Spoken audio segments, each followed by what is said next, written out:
আসসালামু আলাইকুম আপুরা। কেমন আছো তোমরা সবাই? আজকে তোমাদের সাথে শেয়ার করতে চলে আসলাম কাশ্মীরি বিউটি বাই জিনিয়াতে স্যাফরন গট মিল্ক সোপ। এই সোপটির মেইন ইনগ্রেডিয়েন্টস হচ্ছে স্যাফরন। তোমরা জানো আপুরা স্যাফরন আমাদের স্কিনের জন্য কতটা হেল্পফুল।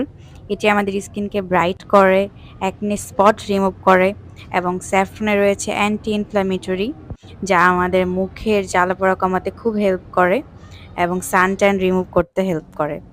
দেখতেই পাচ্ছ আপুরা এতে কি পরিমাণ স্যাফরন ইউজ করা হয়েছে এবং এটার সেকেন্ড ইনগ্রেডিয়েন্টস হচ্ছে গট মিল্ক এবং এই গট মিল্কে রয়েছে ভিটামিন এ যা আমাদের স্কিনের জন্য খুবই হেল্পফুল এবং ভিটামিন এ আমাদের স্কিনকে টান টান করতে অনেক হেল্প করে এবং স্কিনকে গ্লো করতে হেল্প করে। তো আপুর আমি তোমাদেরকে এই সোপটা ব্যবহার করে দেখিয়ে দিচ্ছি। এই সোপটি ব্যবহার করার আগে অবশ্যই তোমরা মুখটা পানি দিয়ে ভিজিয়ে নিবে এবং সোপটা মুখে লাগিয়ে হালকা হাতে একটু